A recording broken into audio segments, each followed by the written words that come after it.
Resident Evil Extinction was released in 2007 with Paul What the Shit Anderson once again returning as producer and writer so he could focus on directing the Death Race remake with Jason Statham and Tyrese. And directing duties outsourced to Highlander director Russell Mulcahy. 6 years following the destruction of Raccoon City, the T-Virus has spread across the globe, turning those infected into mindless zombies and the entire world into an endless desert for one movie only.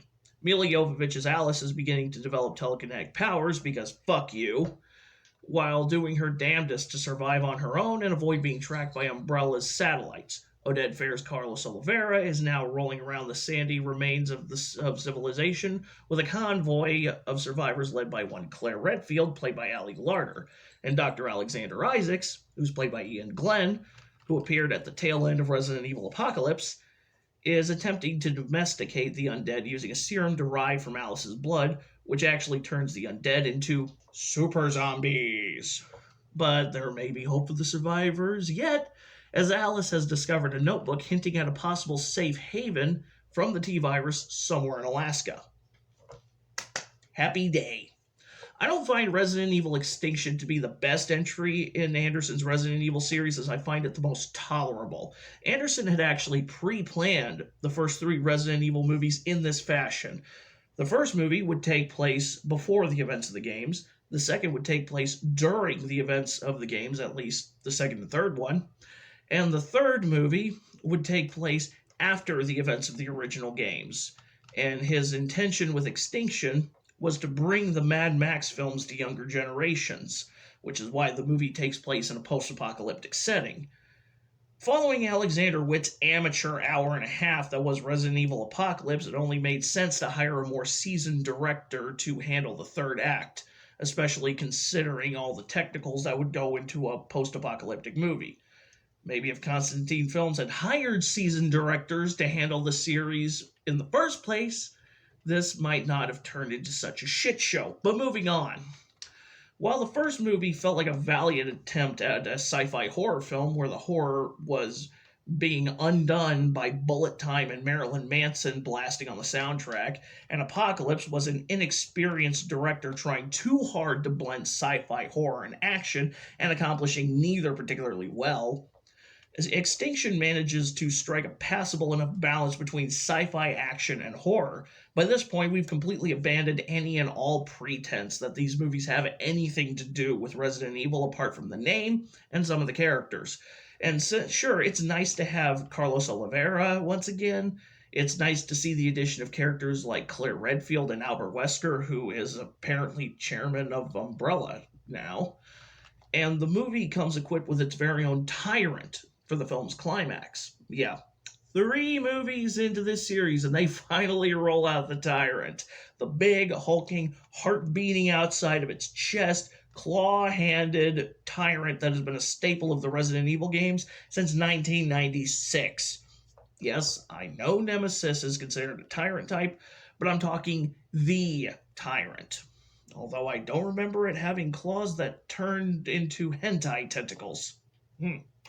Mulcahy does his best to balance out the screen time between characters, mainly Alice, Claire, and Carlos, and Dr. Isaacs, giving the movie a decent attempt at providing the audience with a proper ensemble of characters, even if the character development is lacking. Mind you, I can enjoy a movie lacking in enriching character development just as much as any Scorsese flick, but the live-action Resident Evil movies insist I care about people like Carlos and Claire and the survivors they're shepherding across the desert simply because they're human survivors. It insists I care about Alice not because she's a relatable character, but because she undergoes a great deal of personal growth over the course of the series. No, it assumes I give a shit about her because she's the main character. And I'm not going to give a shit about your main character just because she's your main character or because any of the other characters are fan favorites. If you're going to have a narrative loaded with corporate conspiracies, post-apocalyptic horror thrills, and the struggle of survival after civilization's downfall, you've got to take longer than 90 minutes to allow the narrative to breathe. Because your narrative feels like it's being recapped by a teen with ADD on a Mountain Dew sugar rush. Moving on. What the movie lacks in narrative, it does make up for with some entertaining action set pieces. While Mulcahy does at times resort to the very same shaky cam and rapid fire editing that has plagued action movies since the late 90s, there are far worse defenders of this style of filmmaking, of action filmmaking. Taken 3 and Resident Evil The Final Chapter come immediately to mind. Mulcahy doesn't resort to any music video style editing, though there are obvious edits to get around things like the tyrant costume being too bulky and cumbersome. The exact same reason the Alice v. Nemesis battle in Apocalypse was an editorial clusterfuck. The majority of the action, choppy as it is still fluid enough to follow, and is complemented by some very solid in-camera blood squibs and prosthetics that serve to give the undead a very sun-baked, dehydrated appearance that only makes sense for the desert environment. There is, however, some relatively sketchy CGI in the form of crowd shots of zombies and one particular scene involving undead crows. It's nowhere near Birdemic levels of atrocious, but the CG, as necessary as it is for a scene like that, could have done with a few more hours in the oven. As for the cast, Alice is still a haircut and a testosterone treatment away from being a sleepwalking Rachel Maddow, and that shit ain't gonna change.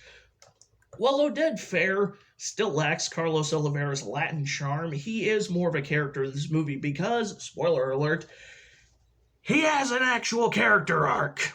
I know. An arc in a live-action Resident Evil movie. Mike Epps also returns as comic relief black guy LJ, though his character's charm is considerably reduced. Ali Larder joins the cast as Claire Redfield, and I'll be honest, I actually don't mind her. She does have Claire's no BS take charge, putting everybody before herself personality, and the physicality to pull it off. Honestly, I would rather just have the movie focus on her and Carlos, and the Alice character just be quietly pushed aside. Ian Glenn also turns in a solid enough performance as the mad scientist that is Dr. Isaacs, serving as the movie's version of William Birkin. Literally.